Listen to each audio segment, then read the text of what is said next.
Welcome back, guys, to Wise Up TV. We were doing another video recapping the international window that has just been for 2023.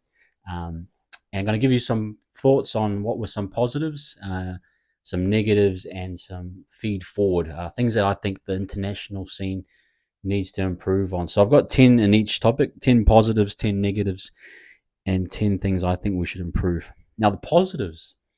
We had an international calendar. Yay. It was great to see just games being played. Now, there wasn't a ton of games, but at least we got something organized. The events went ahead, games were played, and we got to see some great moments. Even though a very short window, a window nonetheless. So, give yourselves a pat on the back, all the International Rugby League and all the organisers. That was great. Second one, touring. Tonga touring England. First time ever that a Tier 2 nation, or really a nation outside of New Zealand and Australia touring. That's great. That's positive. And we'll go into that tour a little bit later. I know it wasn't the greatest tour, but at least they went and did it. And it gives the International Rugby League another option to be able to, grow the product and keep, the Northern Hemisphere side ticking over really much. And if you think about that, over the last 10 years, that wouldn't have been able to happen 10 years ago. So to be where it is 10 years since, probably, or you think 2017 was the really start of the growth of Tonga and Samoa, to see that come about, great for them, and also great for International Rugby League that it's not dependent on that triangle of Australia, New Zealand, England. So that's awesome. The third thing, Kiwis and the Kiwi Ferns. That was a great, I suppose, highlight to see both the Kiwis and Kiwi Ferns do well. That championship final was awesome from a spectacle, and especially from a Kiwis view. Putting a bit of pride back into the jersey, you could see the players were passionate about getting the job done, and to do it 30-0 against the best in the world, kind of says volumes. And based off of that, it kind of puts into next year there's going to be some massive games built off of that. So the Kangaroos will be looking for revenge. So that's already a storyline for next season, which is great. And then adding on the Kiwi Ferns, they haven't won a game in 7 years. The Jillaroos and the Australian teams have just been so good over the last pretty much 10 years or so that it finally came around that our girls that are playing in the NRLW, girls coming over from Rugby Union and the Sevens program have helped. And to see such a competitive series between the two nations, I thought was awesome and a good sign for International Rugby League moving forward. So that was awesome. PNG hosting the Pacific Championships Bowl, I thought was great. And towards the end there, you got to see sellout crowds, especially for PNG versus Fiji, and then PNG the final against Fiji again. So well done to PNG. Great to see them get some profile, and then all games broadcast to Sydney, to Australia and New Zealand. Was fantastic as well, and I think they did a wonderful job. The fifth thing, decent ratings. I thought if you looked at the ratings, I'm not sure how they compared to a normal NRL game, but considering the time and competing markets, I thought they held themselves pretty well. I know the Kiwis and Kangaroos in an afternoon time slot go over 500k. Australia versus Samoa 750. There was different decent ratings. The Tongas International Series averaged probably about 600,000 on the BBC, which is great to promote the game. The women's games got great ratings as well, 200k, whatever, 150 at certain times. So there was a decent, I suppose, eyes on the product. But you'd hope to grow that as you go along. 6 women's internationals. It was great to see the likes of Fiji, PNG, Tonga, and Samoa play. I know it was only short, but at least they played a game, and hopefully that's something they can build on. Was impressed with Samoa. You know, they got the hire of Jamie Soward as well. So there's top quality coaches coaching these teams now, and the women's game is growing. So you'd hope to see some growth on that next year. Um, Tonga A and Kiwis A game, I thought that was really really cool. I like the idea of getting a Kiwis A team, and especially in Tonga A and Samoa, every version of an A team. It helps as your product grows to know who the next up and coming Kiwis are, or who the next Matemata Tonga star is. And so I thought that was really, really cool. And I'd hope they bring that back next year to help at least create pathways for your top tier teams. I really look forward to Tonga. I thought they nearly could have won the game against Kiwi A. And, you're looking at them now, they've got the likes of Vili Vailea, they've got potential stars that are going to, probably gravitate in towards their team for 2026. And so at least there's a pathway there that we can all buy into. And, they have these types of teams in different levels. For example, the All Blacks have the All Blacks 15 or something like that. So you actually kind of know who the next up and coming All Black's going to be. It's a similar way. We see Will Warbrick kill it or Alilea Toa kill it. We know, okay, he's going to be the next Kiwi star or whatever it may be. So at least you know who's in line and what depth they have. And I thought that was great for the Kiwis, especially. Um, I love that it was broadcast to major channels like, um, Channel 9 did good coverage. I thought Fox Sports and Sky. I thought that was all great. And I thought the coverage was really good. I think most of the media throughout the weeks that it was on was positive, trying to talk the game up. I know the Aussie media pushed it as much as they could, I felt. So that's always good when your broadcasters are trying to engage and push your product. Then on the other side of things, the wheelchair. I'm not sure if many of you are aware, but there's a wheelchair format that did really well at the World Cup last year. And if you actually get a chance to watch it, it's actually quite good.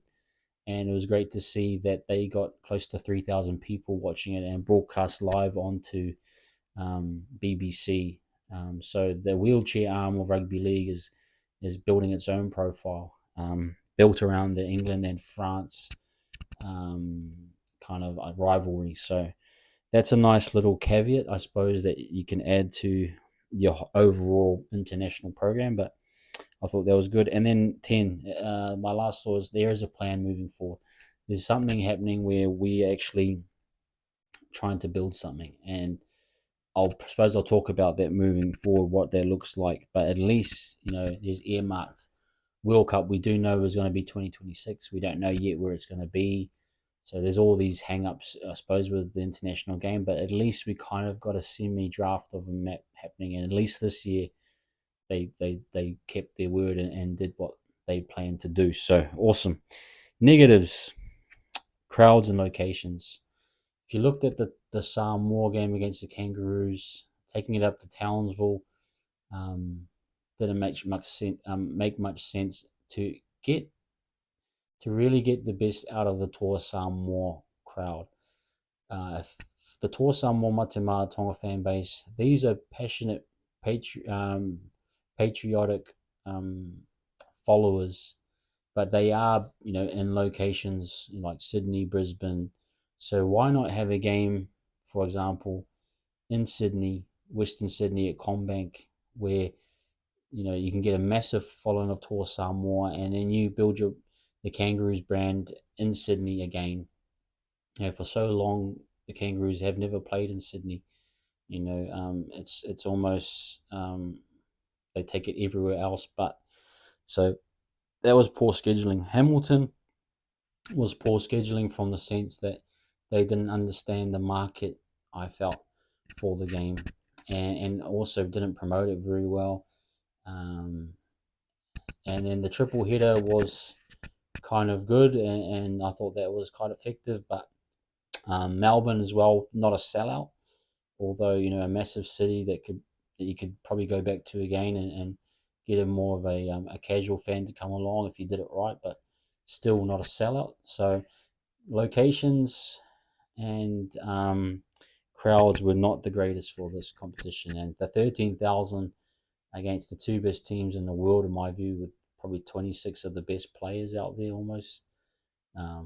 it kind of gives a bad look on international rugby league. So they need to sort that out. They need to plan it out better. They need to understand their market. They need to understand their fan bases and really try and target places that are central to those fan bases. The negatives, the tournament structure, I felt it was really a waste of a tournament in ways where they had one team in both pools having a bye each week.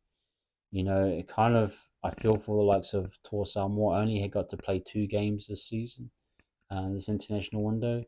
You know, you really want to maximize and be able to play 3 or 4 games if you can, to build your brand, to build your players, to prepare for a World Cup, all those things. So I felt that was a bit unfortunate. You know, the Pacific Championships should be a 4 tournament competition where you have 4 teams, you play 3 games, and then you play the best 2 in the final. You know what I mean? So they need to look at that structure. Yes, they're trying to send a team over each year to, I suppose, keep England competitive, but you need to start to figure out, what are you going to do to help? Because you just can't have teams on buys every week, in my opinion. You're not maximizing your product, and you need to get more games played. Um, Number 3, little interest. Yeah, and you could feel it that it was like everyone had died off from the NRL final, and I suppose that's another challenge, is that at the location and time of the year, there's a natural end to the season, especially with the NRL, where people just sign off. That they're all rugby leagued out, and because it's not such a product like the rugby union or football, where it's global, it has mass appeal, it has a wider range of appeal to even casual people. Um, Most of your NRL fans have died off by that stage, and because there's a lack of respect or care or interest in the international scene, it just loses interest. And you got to try and figure out and study why that is and understand what's happening. And that takes a bit of research and time, but there was a lack of interest in my view. Fourth thing, the Tonga and Samoa.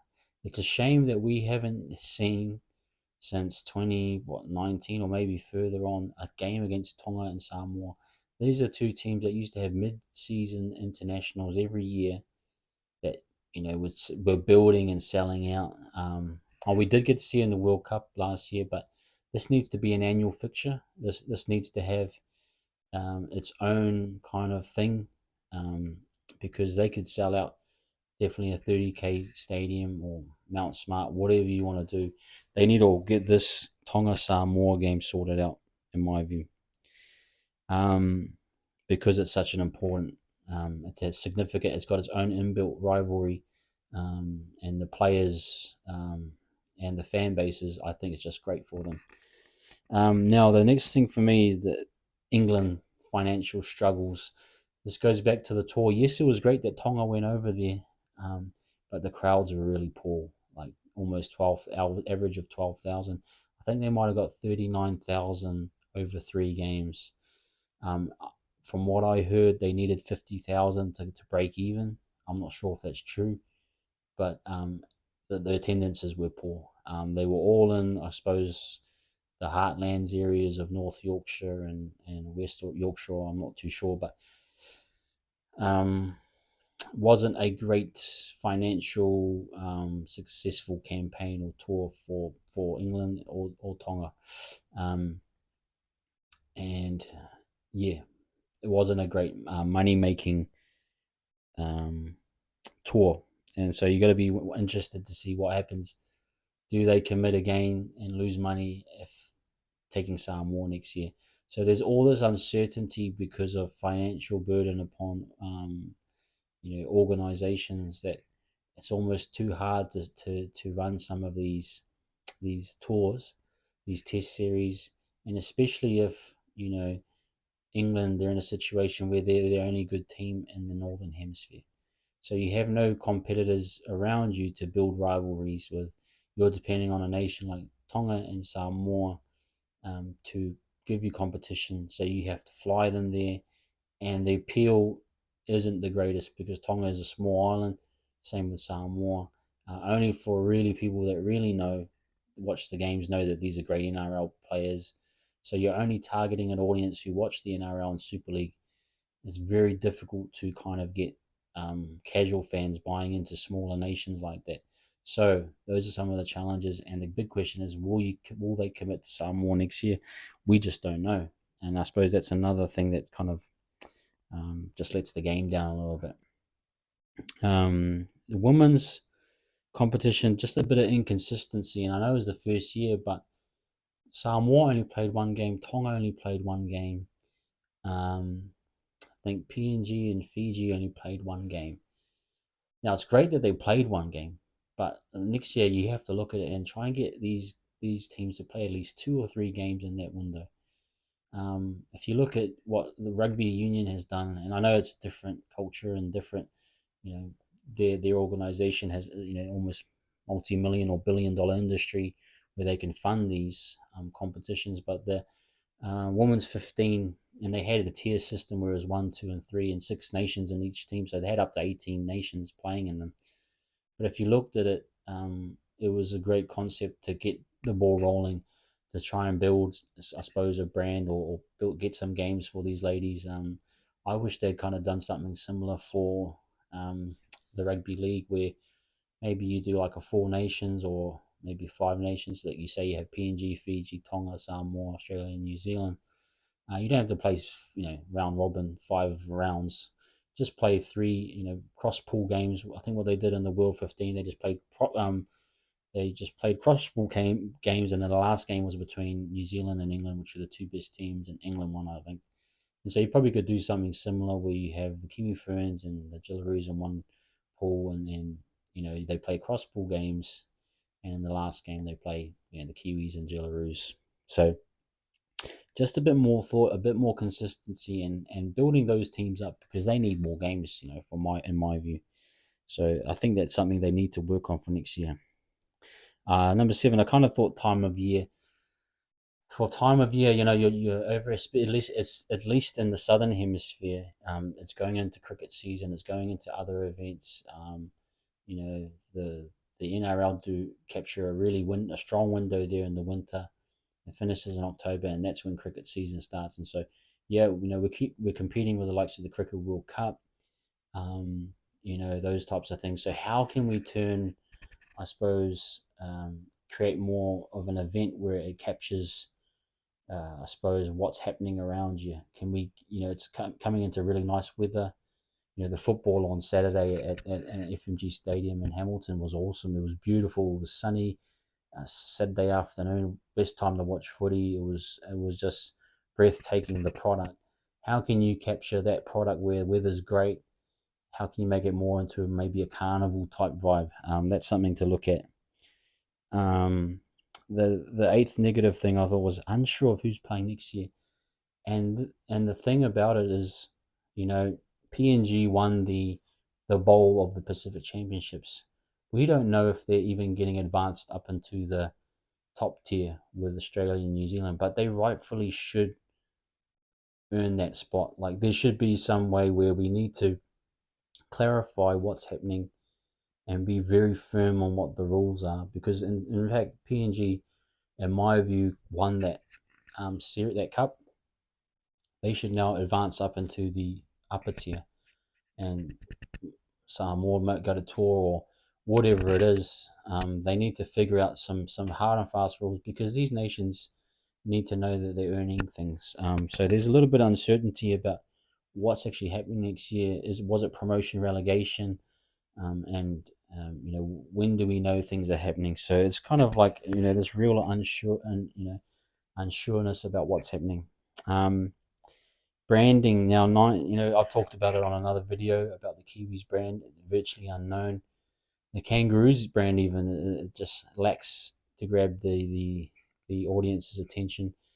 And likewise for Matamata, Tonga, Toa Samoa, they can't even have their own game, and we're not sure when that might happen. So you're not actually building your brands well enough, and not wide enough. So you got to figure out, how do we grow the Kangaroos brand to where it's, it's given full respect. How do we grow the Kiwis brand in New Zealand those things like that. For me, um, you need to try and find the niche or the market that you can get people to buy in, and not always rugby league people, in my view. Um, the other one was ticket. The last one, ticket 10, is ticket sales. The ticket scale of the ticket. Now, at the moment, if you ask everyone what's the premier products in rugby league, it's the NRL Super League. Then it's your state of origin or whatever it might be, and then it's internationals. The pricing scale, at least while you're building the product, needs to reflect that a little bit. Um, you want to get people to buy in. You want to get people into the stadium.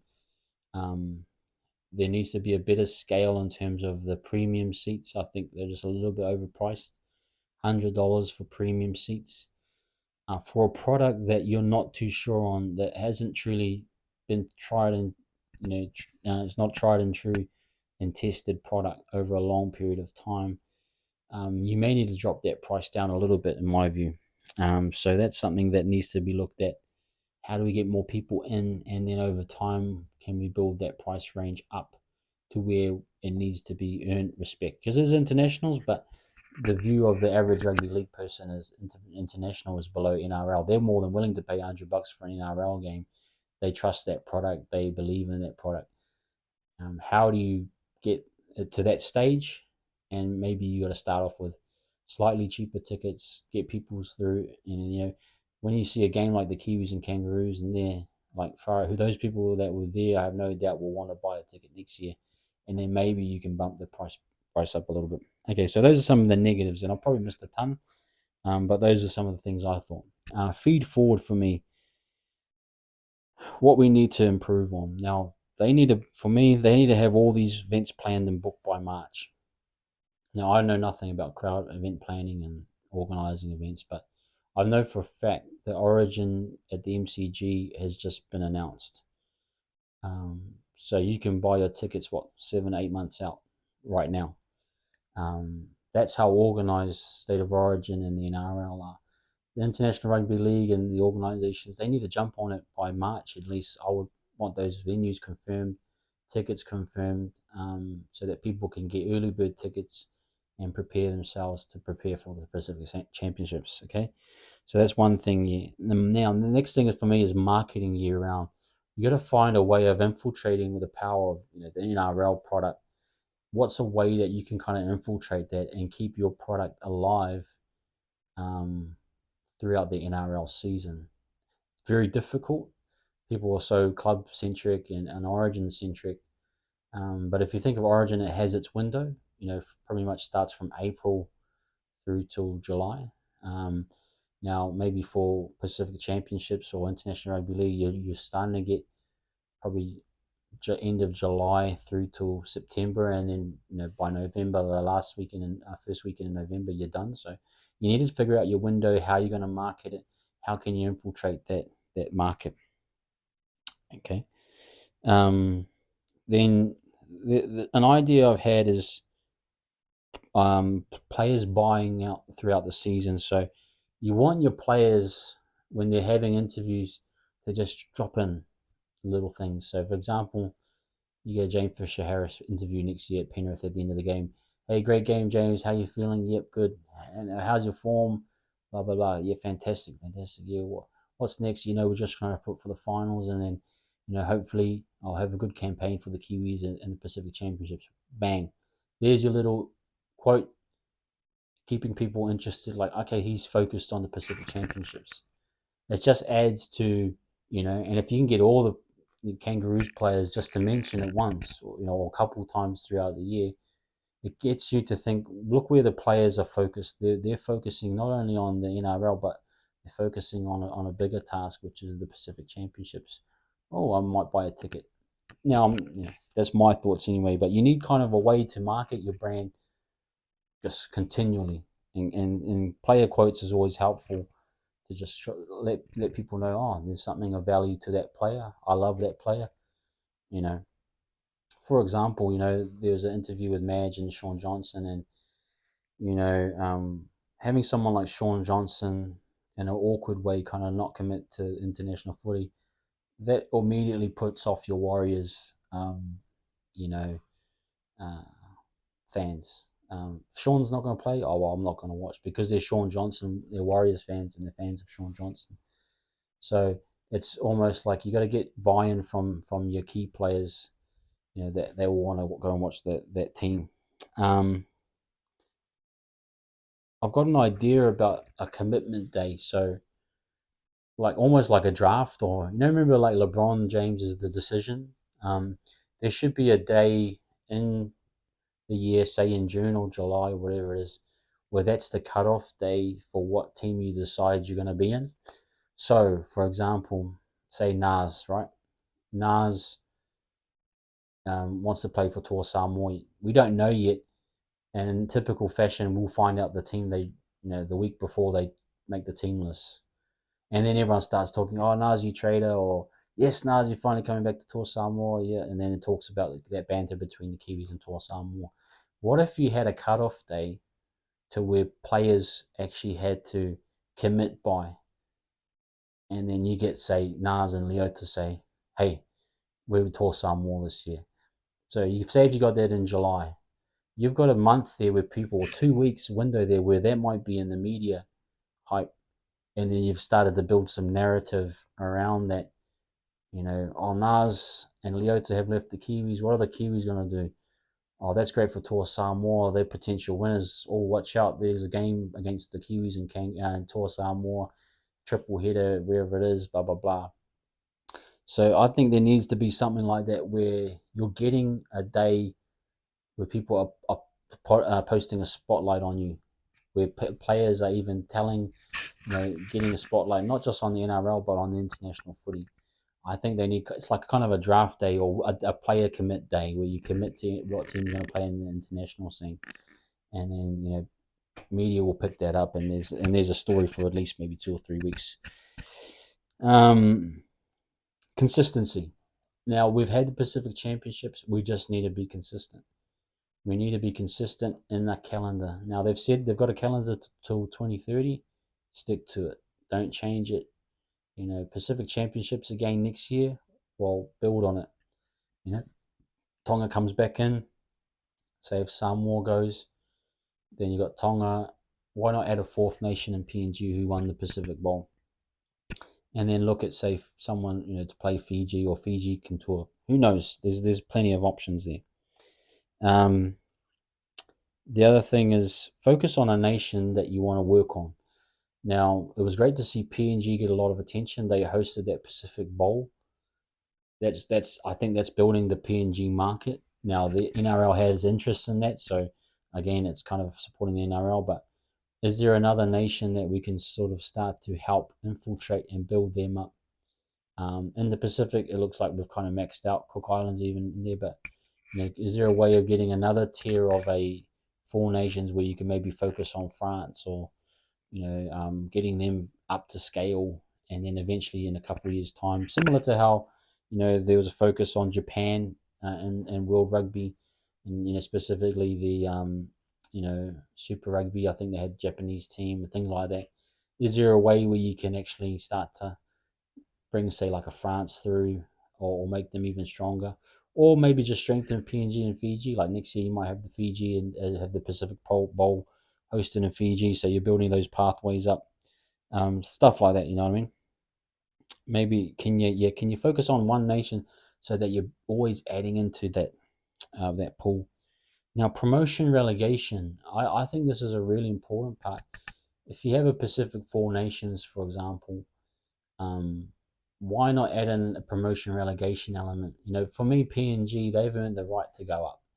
So why can't you just let them go and replace Samoa next year in the Pacific Championships, and add in Tonga, so you got four nations there.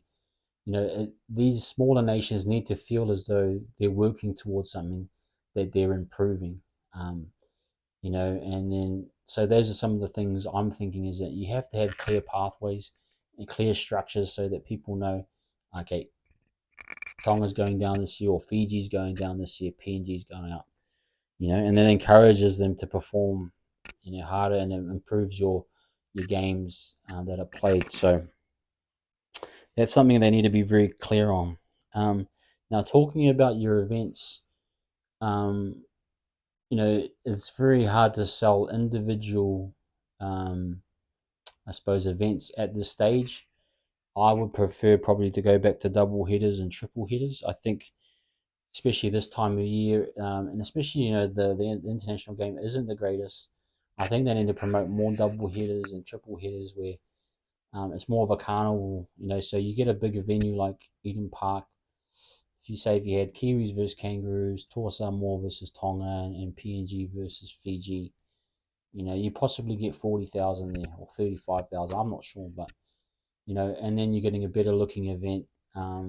Yes, the money is not the greatest in terms of being split, but at least you're getting more of a carnival. As the weather's getting nicer, it feels more like a sevens vibe or a carnival type a day out where you can get more of a casual fan into the game and kind of attract more people that aren't typical rugby league fans, um, but they're interested in an event.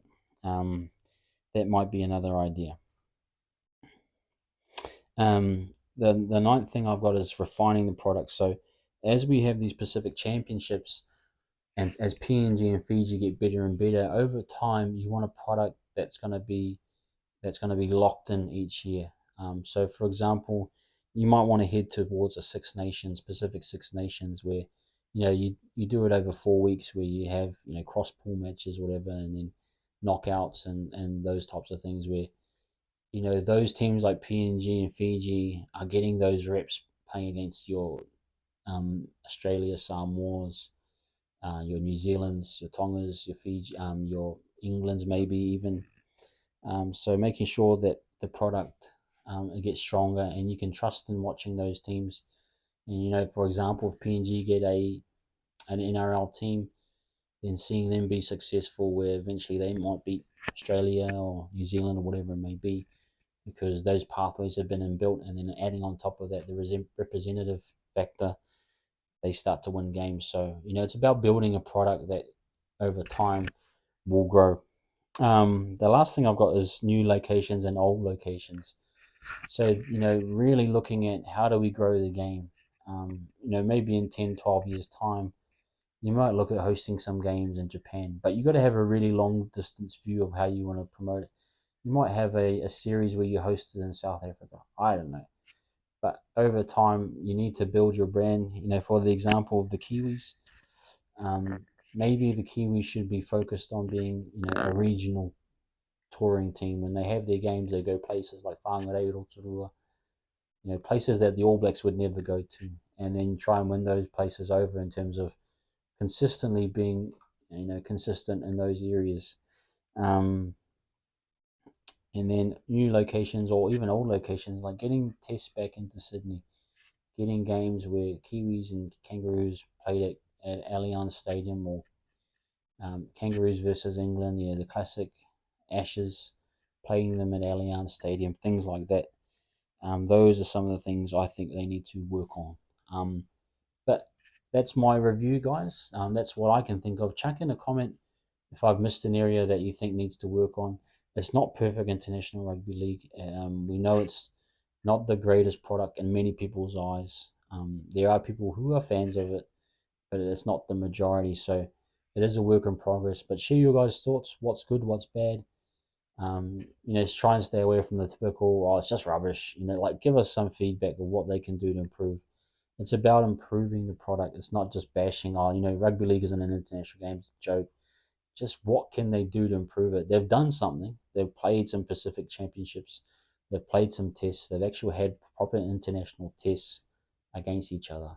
Now, how can they make it even better so that it's a product that you want to buy into come October, November, that you're thinking, oh, I'll still watch my footy for another month or whatever it is.